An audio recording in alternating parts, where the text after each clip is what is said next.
সবথেকে বেশি স্বাদের ছাতুর পরোটা এভাবে বানালে খেতে দুর্দান্ত লাগবে। ব্রেকফাস্টে বা ডিনারে এইভাবে ছাতুর পরোটা বানিয়ে নিতে পারেন। এর সাথে কোনো তরকারির প্রয়োজন নেই, আচার বা রায়তা দিয়েই খেতে দারুণ লাগে। বানানো একেবারে সহজ, একদিন যদি বানিয়ে খান এর স্বাদ মুখে লেগে থাকবে। ছাতুর পরোটা বানানোর জন্য একটা পাত্রের মধ্যে নিয়ে নিচ্ছি হাফ কাপ ছাতু। এখানে 100 গ্রাম ছাতু আছে। ছোট সাইজের একটা পেঁয়াজ কুচি দিয়ে দিলাম 3টে কাঁচা লঙ্কা কুচি, আপনারা যেমন ঝাল খান সেই বুঝেই দেবেন। 1 টেবিল চামচ দিয়ে দিলাম আদা রসুন বাটা, আদা রসুনটাকে গ্রেট করে নিয়েছিলাম। দিয়ে দিলাম অল্প পরিমাণে একটু ধনেপাতা কুচি আর 2 টুকরো লেবুর রস দিয়ে দিচ্ছি, পাতি লেবুর রসই দিয়ে দিচ্ছি। আর পরিমাণ মতো লবণটাও একেবারে দিয়ে দেবো। তারপরে সমস্ত কিছু খুব ভালো করে মিশিয়ে নেব। এর মধ্যে একদমই কিন্তু জলের ব্যবহার করব না, শুকনো শুকনো করেই সমস্ত কিছু ভালো করে মেখে নিচ্ছি। ছাতুটাকে ভালো করে মেখে নেওয়া হয়ে গেলে এখন ময়দা মেখে নিচ্ছি। 1 বাটি ময়দা একটা বোলের মধ্যে নিয়ে নিলাম। এখানে 200 গ্রাম ময়দা আছে। পরিমাণ মতো লবণ দিলাম, হাফ চামচ দিয়ে দিলাম জোয়ান আর 2 টেবিল চামচ দিয়ে দিলাম সাদা তেল। সমস্ত কিছু খুব ভালো করে মিশিয়ে নিচ্ছি। ময়ানটা হাত দিয়ে ঘষে ঘষে খুব ভালো করে মিশিয়ে নিতে হবে, তাহলে পরোটাগুলো খুব সুন্দর ফুলবে, খাস্তাও হবে। ভালোভাবে মিশিয়ে নেওয়া হয়ে গেলে আমরা লুচি পরোটার জন্য যেরকম ডো মাখি তার থেকে একটু নরম করে ডোটা মেখে নেব।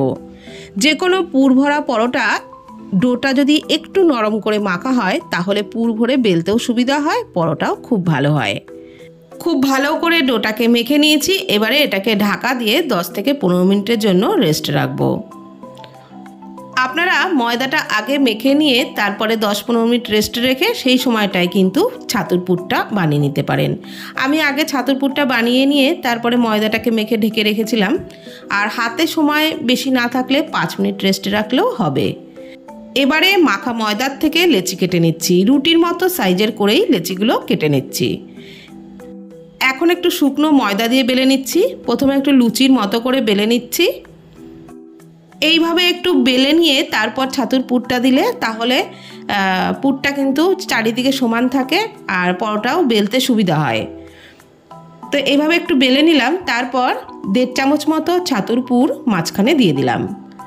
এবারে চারিদিকটা একত্রে করে নিয়ে মুখটা খুব ভালো করে বন্ধ করে দিতে হবে। খেয়াল রাখবেন যেন মুখটা একেবারেই বেলার সময় খুলে না যায়, তো সেইভাবেই কিন্তু খুব ভালো করে বন্ধ করে দিতে হবে। আর তারপরে এইভাবে একত্রে করে নিয়ে একটু চেপে দিতে হবে। আর তারপর আবারও একটু পাকিয়ে নিয়ে বেলে নেব। তবে এবার কিন্তু আমি শুকনো ময়দা বা তেল কিছুই ব্যবহার করছি না, এমনিই বেলে নিচ্ছি। আপনারা চাইলে আপনাদের যদি অসুবিধা হয় একটু শুকনো ময়দা ছড়িয়েও অবশ্যই বেলতে পারেন। আর বেলার সময় একটু সাবধানে বেলবেন যেন পুরটা কোনোভাবে বেরিয়ে না যায়। আলতো হাতেই বেলতে হবে যাতে পুরটা বেরিয়ে না যায়।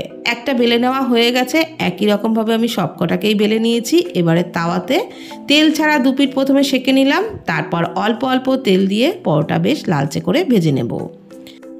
একটু উপরে তেল ছড়িয়ে দিলেই দেখবেন পরোটা কিন্তু খুব সুন্দর ফুলে উঠবে। খুব বেশি তেল দিয়ে ভাজবার একেবারেই দরকার নেই। এক পাশটা খুব সুন্দর ফুলে উঠেছে।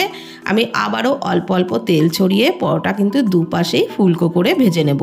আর প্রত্যেকটা পরোটাই খুব সুন্দর ফুলেছিল আর খেতেও দারুণ হয়েছিল। তো এইভাবেই আপনারাও বানাবেন, দেখবেন প্রত্যেকটা পরোটাই একদম সুন্দর ফুলবে আর খেতেও দারুণ টেস্ট হবে। এর সাথে কোনো তরকারি বা ডাল কোনো কিছুরই প্রয়োজন হয় না। ঘরে যদি থাকে আমের আচার বা জলপাইয়ের আচার, তার সাথে খেতেই কিন্তু দুর্দান্ত লাগে। কিংবা রায়তা দিয়েও খেয়ে দেখতে পারেন, খেতে দারুণ লাগবে।